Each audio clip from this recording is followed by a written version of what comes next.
Imagine this, the fantasy book market was worth over $6 billion in 2022. That's a lot of readers diving into magical worlds. But here's the kicker, most fantasy writers struggle to make their mark in this massive industry. In fact, only 1 in 10 self-published books ever see significant success. So, what sets those few authors apart? How do they create stories that grab readers and don't let go? In this guide, I'm going to show you how to craft your first fantasy novel in 2025, step by step. We'll explore how to build worlds that feel real, characters that leap off the page, and plots that keep readers turning the pages. You'll learn strategies that go beyond the basics, things that the best authors use to create unforgettable stories. Whether you're dreaming of dragons or diving into deep magic systems, this guide will give you the tools to bring your ideas to life. So, are you ready to join the ranks of best-selling fantasy authors? Let's get started. Chapter 1: Unlocking Your Fantasy Realm, where ideas live and breathe. World building is the foundation of any great fantasy novel, but it's more than just creating a map. The world you build should feel alive and interactive. Consider this: J.R.R. Tolkien, known as the father of modern fantasy, spent decades developing Middle-earth. His attention to detail made it one of the most immersive fictional worlds ever created. You don't need to go that far, but you can start small and grow your world as you go. Begin with the big picture details. Is your world filled with magic, mythical creatures, or alternate dimensions? From there, dive into the smaller details. What does the weather feel like? How do people dress? What kind of food do they eat? The key here is consistency. Readers should feel the world you've created every time they open the book. Don't hesitate to break some rules. For example, N.K. Jemison's The Fifth Season shatters the idea of a typical fantasy setting by introducing a world where earthquakes are constant. This idea immediately grabs the reader's attention. Think about what makes your world different from others. Also, look at the environmental impact of your world. How does geography shape society? Cities might be built near rivers for water, but what happens when those rivers change course or dry up? Your world's setting should directly impact your characters' lives. Lastly, consider the metaphysical aspects of your world, belief systems, gods, and magic. These should not only serve the plot but feel like they have deep roots in the culture and history of your world. Magic systems should follow a logic that even feels plausible, like Brandon Sanderson's Laws of Magic in his Stormlight archive. When the rules are clear, the magic becomes more powerful. Chapter 2: Create characters that dance off the page, not the tropes. Characters are the heart of any story, and in fantasy, you have an extra challenge: making them fit within the realm you've built.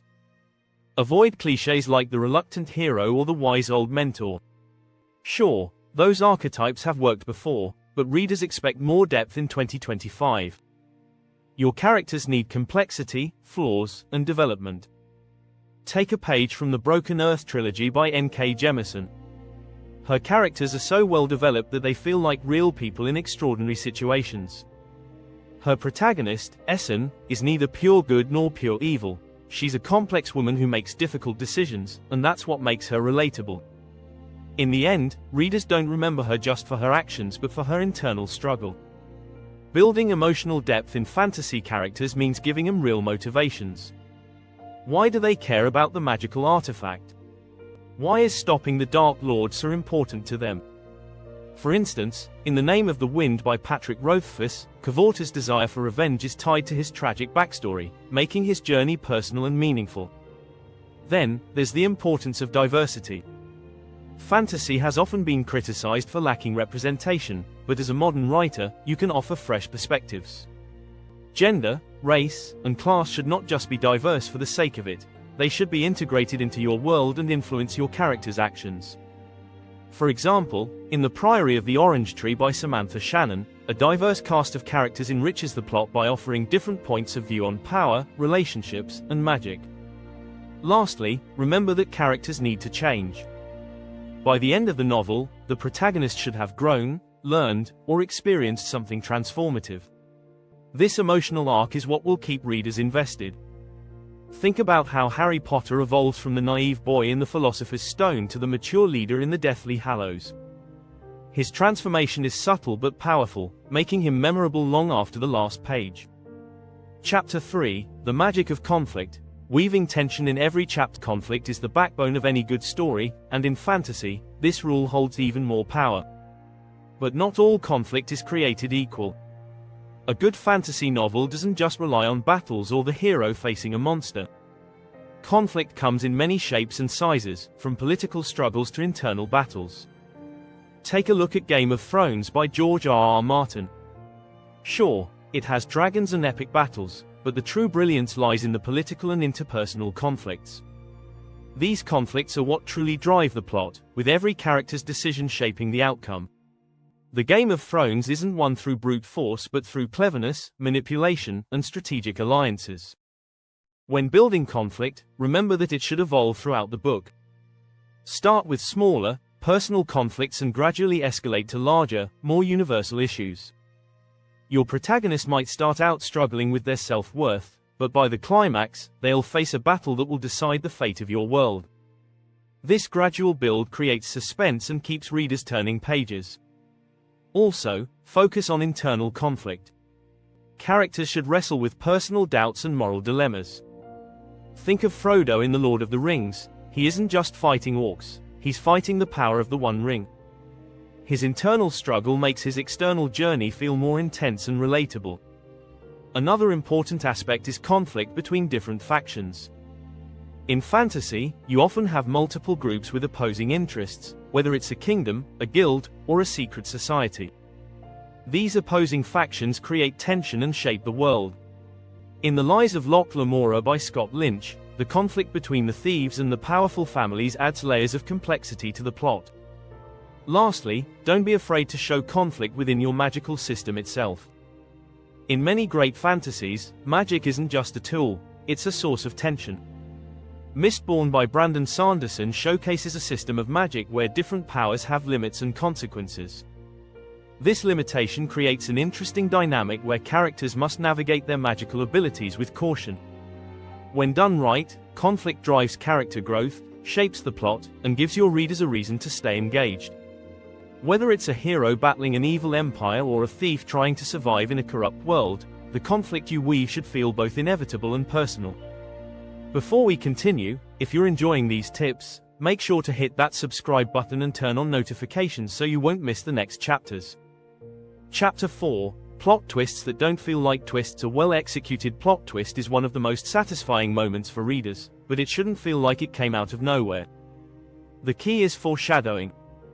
A twist should be surprising but also make perfect sense once it happens. Think of the twist in The Sixth Sense. When you rewatch it, you notice all the clues that were right in front of you. That's the power of foreshadowing. In your fantasy novel, look for subtle ways to plant hints. For example, you could introduce a character with a strange habit or unusual backstory that only becomes relevant later. The twist should emerge naturally from the narrative, not feel like a jarring surprise just for shock value. In The Lies of Locke Lamora by Scott Lynch, the story is full of twists that feel earned because the author builds up to them slowly. Each twist adds layers to the plot, making readers go back and rethink everything they've read so far. Lynch's use of misdirection keeps the audience guessing without feeling cheated. Another crucial element is creating stakes that change with the twist. The twist should shift the direction of the plot in a way that deepens the conflict or raises the stakes even higher. In The Name of the Wind by Patrick Rothfuss, the plot twist at the end of the book alters everything you thought you knew about the protagonist, Caveth, and his past. It redefines his entire journey. While big twists are exciting, don't underestimate the power of small ones. Sometimes a minor reveal or shift in perspective can pack just as much punch as a major twist. For instance, when the villain's true motivations are finally exposed, it can change how readers view the entire story. And remember, the best twists are those that challenge your readers' assumptions. They should leave your audience thinking, "I didn't see that coming, but now it all makes sense." A well-crafted twist can make your novel unforgettable. Chapter 5, The Art of Pacing. Speeding up and slowing down when it counts. Pacing is one of the most underrated elements of storytelling. If done right, it will make your novel feel like a thrilling ride. If done wrong, it can bore your readers or confuse them. So how do you get it right? First, think of pacing like a roller coaster. There are moments when you want the tension to build slowly, and other times when you need a sudden drop to shock the system. The trick is balancing these moments. In The Hobbit, J.R.R. Tolkien does this masterfully. He balances quiet, introspective moments with thrilling action scenes to keep the reader engaged without overwhelming them. A good strategy is to mix up your chapter lengths. Short chapters full of action or suspense can create a sense of urgency, while longer, slower chapters allow for deeper character development or world building. In A Song of Ice and Fire, George R. R. Martin uses long, intricate chapters to build a sense of dread and suspense, and then quick, action-packed chapters to bring it all to a head. In your fantasy novel, make sure you give readers a chance to breathe between moments of high tension. Slower-paced chapters can focus on characters' thoughts, memories, or smaller, quieter scenes. These moments allow your reader to digest the plot and prepare for the next big event. But don't take too long. If you linger in one place too long, your readers might lose interest. Another tip is to adjust the pacing based on the emotional arc of the story. If your character is experiencing emotional turmoil, slow down the pacing to match their internal struggle. In The Name of the Wind, Rothfuss uses slower pacing during emotional scenes to give them the weight they deserve. This allows the reader to connect with Kaveth on a deeper level. Ultimately, pacing isn't just about controlling the speed, it's about controlling the feeling of the story. You want your readers to feel the tension when it's high and the relief when it's low. By adjusting the rhythm of your writing, you can create an experience that keeps readers hooked from start to finish. If these tips are helping, don't forget to subscribe. We've got more exciting strategies coming up in the next chapters. Chapter 6, Mastering the Ending, Wrapping up loose ends without tying them too tight. The ending of your fantasy novel can make or break the reader's experience. It should feel satisfying, yet leave room for imagination. Think of the endings of The Lord of the Rings or The Wheel of Time. They wrap up major plot lines but leave certain mysteries unsolved, which makes readers think long after the book is finished. One strategy is to focus on tying up the emotional threads of the story rather than every little detail.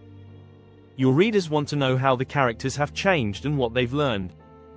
In Harry Potter and the Deathly Hallows, the final battle wraps up the main conflict, but the real emotional payoff is in seeing how Harry and his friends have grown. It's the characters' arcs that bring the story full circle. While your plot might be intricate, don't feel pressured to answer every question. Some things are better left mysterious. George R. R. Martin does this exceptionally well. In A Game of Thrones, not every character's backstory is revealed, and some mysteries remain unsolved, but the main story still feels complete. The key to a satisfying ending is resolution, not necessarily a neat conclusion. Think of how The Hunger Games concludes. Katniss doesn't have everything figured out, but she has come to terms with her journey. That feeling of resolution is powerful because it allows the reader to imagine what happens next, but they aren't left hanging. Another tip is to leave room for future stories. If your novel is part of a series, give just enough closure while hinting at larger conflicts ahead. In Mistborn by Brandon Sanderson, the first book ends with a huge victory, but it's clear that the world and its mysteries are far from solved. This leaves readers eager for the next installment. Finally, don't be afraid to challenge expectations. Your ending doesn't have to be the typical, happily ever after, especially in fantasy. If your story has been about difficult choices and hard truths, give your characters an ending that reflects that.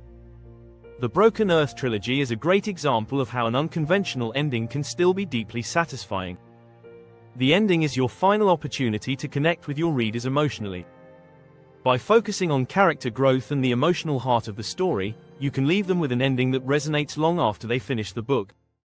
And remember, your readers will forgive a lot if the emotional payoff is worth it.